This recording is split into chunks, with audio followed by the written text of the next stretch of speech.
దారిలో ఉన్నాడు, ఈయన వల్ల మహిళలకు ప్రమాదం ఉన్నది, ఈయన సమాచారం దొరికితే చెప్పండి అని చెప్పి ఏ పోలీస్ అధికారి కూడా ఇప్పటి వరకు ప్రెస్ మీట్ పెట్టలేదు. డీజీపీ గారు పెట్టలేదు, సైబరాబాద్ పోలీస్ కమిషనర్ పెట్టలేదు, డీసీపీ ఎవరు పేట్ బషీరాబాద్ డీసీపీ పెట్టలేదు, అదేవిధంగా పేట్ బషీరాబాద్ ఇన్స్పెక్టర్ కూడా మాకు ఈ పారిపోయిన నిందితుడి సమాచారం ఇవ్వండి అని చెప్పి ఎవరు కూడా పెట్టలేదు.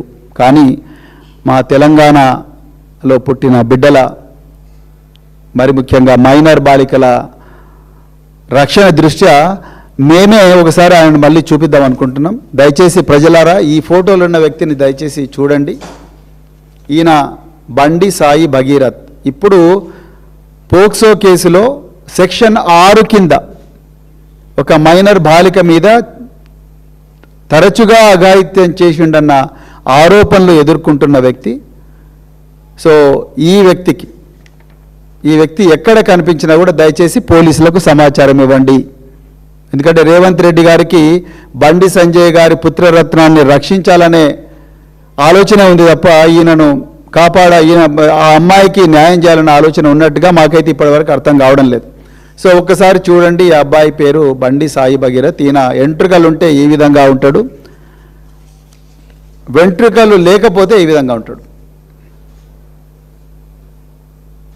నాలాగా గుండు చేయించుకుంటే ఈ విధంగా ఉంటాడు. ఒక్కసారి దయచేసి చూడండి. మీకు ఈ విధంగా లేకపోతే కొంచెం బనియన్ మీద ఉంటే ఈ విధంగా ఉంటాడు.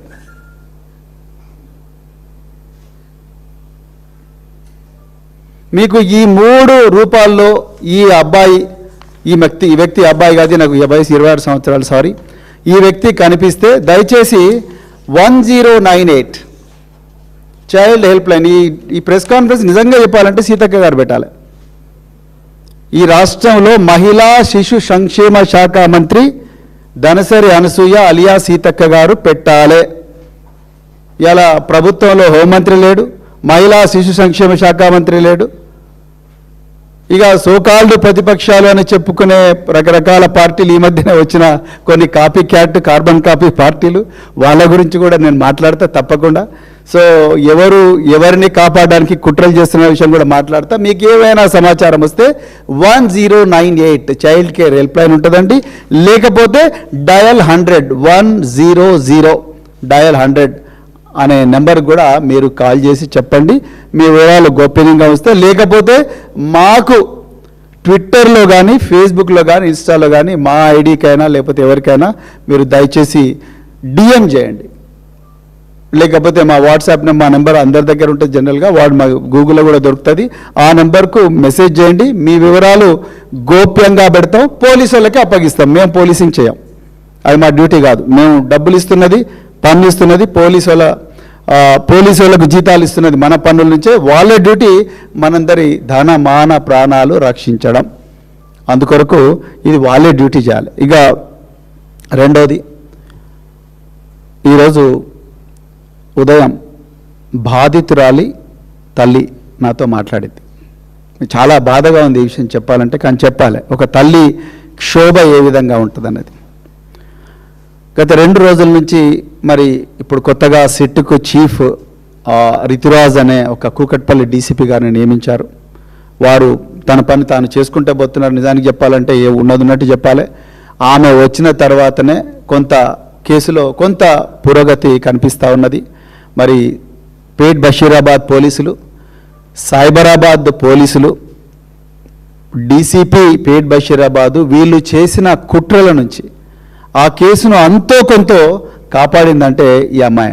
ఎవరు? ఈ ఆఫీసరే, మహిళా ఆఫీసర్ రితురాజ్.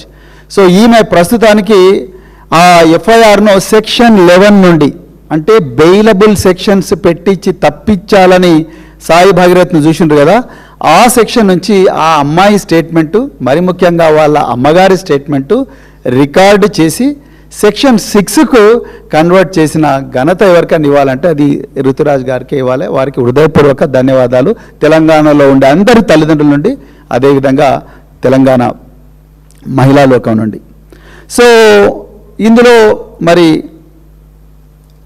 ఏమంటారు, ఈ అమ్మాయి కేసులో సెక్షన్ మార్చారు. దాని తర్వాత నిన్న కూడా చాలా ఇన్వెస్టిగేషన్ జరిగింది. ఏ ఇన్వెస్టిగేషన్లు జరిగినాయి అనేది నేను చెప్పను, ఇది నాకు అనవసరం, ఈ సబ్జెక్ట్ మ్యాటర్ కాదు ఇక్కడ. ఎందుకంటే చాలా సెన్సిటివ్ కేసు కాబట్టి వాళ్ళు ఏమేమి ఇన్వెస్టిగేషన్లు చేస్తున్నారు, ఇన్వెస్టిగేషన్ ఏ రూపంలో అవుతుంది అనేది నేను ఇక్కడ చెప్పకూడదు, చెప్పను కూడా. నేను బాధ్యత లేని పోలీస్ అధికారిని కాదు, నేను మాజీ పోలీస్ అధికారిని.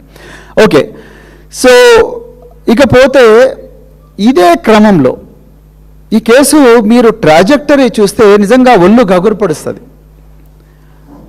ఈ కేసులో ఈ అమ్మాయి వ్యక్తిత్వాన్ని అడుగడుగున, ఈ అమ్మాయి వ్యక్తిత్వాన్ని, ఆ అమ్మాయి కుటుంబం యొక్క వ్యక్తిత్వాన్ని నాశనం చేయాలని చెప్పేసి, బురద చల్లాలని చెప్పేసి, వాళ్ళ మనోస్థైర్యాన్ని దెబ్బతీయాలని చెప్పేసి అడుగడుగున కూడా కుట్రలు జరుగుతూ ఉన్నాయి.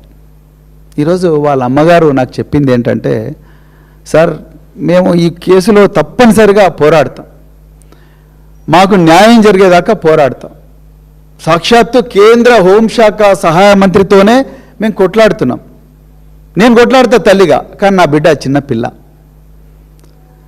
ఆ అమ్మాయికి ఎవరో చెప్తా ఉన్నారు, అరే నీ వీడియో అక్కడ కనిపించింది, నీ ఫోటో అక్కడ కనిపించింది, నీ ఈ విధంగా నువ్వు సాయి భగీరథ్తో నువ్వు దిగిన ఫోటో అక్కడ కనిపించింది, ఇక్కడ కనిపించింది, రకరకాల మాధ్యమాల్లో వస్తున్న విషయాలు తెలుసుకొని ఆ బిడ్డ తల్లడిల్లిపోతున్నది, నా బిడ్డ మామూలు మనిషి కాలేకపోతున్నది. ఒక తల్లిగా నాదొక్కటే రిక్వెస్ట్ మీకు, దయచేసి ఈ దుష్ప్రచారాన్ని ఆపించండి సార్. పోలీసుల దగ్గర పవర్స్ లేవా? ఇలా ముఖ్యమంత్రి గారే సాక్షాత్తు నిందితుడి తండ్రితోని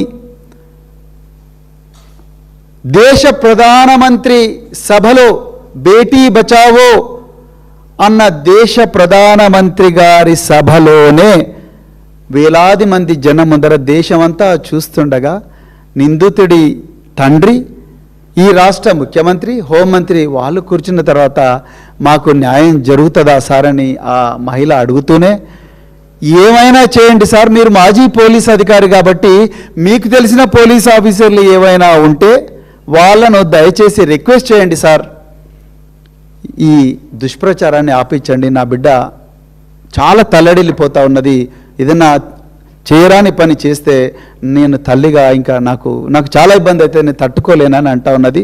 దయచేసి రేవంత్ రెడ్డి గారు, మీరు కూడా ఒక తండ్రి, మీకు కూడా బిడ్డలు ఉన్నారు, మీరు కూడా ఒక తండ్రి, మీకు కూడా చెల్లెలుంటారు. సీతక్క గారు మహిళా శిశు సంక్షేమ శాఖ మంత్రి, మీరు ఒక మహిళ. కొండా సురేఖ గారు, మీరు కూడా ఒక మహిళ, మీకు కూడా ఒక బిడ్డ ఉంది. మీరందరూ కలిసి పోలీసు ఉన్నతాధికారులను పిలిపించండి. Director general of women safety, చాలా పేరున్న అధికారి, ఈరోజు రాష్ట్రంలో ఉన్నారు. అదేవిధంగా director general of cyber security bureau DG ర్యాంకులో ఉండే మహిళా అధికారి ఉన్నారు. Director general women safety DG ర్యాంకులో ఉండే ఒక మహిళా అధికారి ఉన్నారు. దయచేసి వాళ్ళను పిలిపించి చెప్పండి, డీజీపీ గారిని చెప్పండి. కానీ డీజీపీ గారిని చెప్పాలంటే నాకే, డీజీపీ గారు చేయాలి, ఆయన డ్యూటీ ఆయన చేయాలి, ఆయన రాష్ట్రానికి బాస్ ఆయన్నే. కానీ ఆ డీజీపీ గారే ప్రధానమంత్రి బందోబస్తు ఉన్నందుకు మేము ఈ కేసులో ఏమీ చేయలేకపోయాము 3 రోజుల వరకు అంటూనే నాకు భయం వేస్తున్నది. బండి సాయి భగీరథ్ పారిపోయాడు.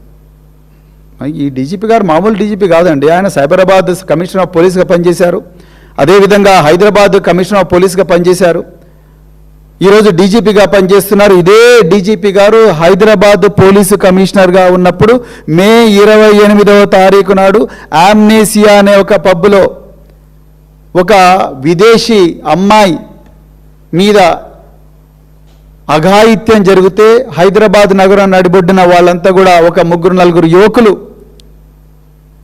ఒక ఇన్నోవా క్రిస్టాల, టయోటా క్రిస్టాలో ఆ ఇన్నోవాలో ఆ అమ్మాయి మీద అఘాయిత్యం చేస్తూ వీడియోలు తీస్తే జువెనైల్స్ వాళ్ళందరూ కూడా చిన్నపిల్లలే చట్ట ప్రకారం.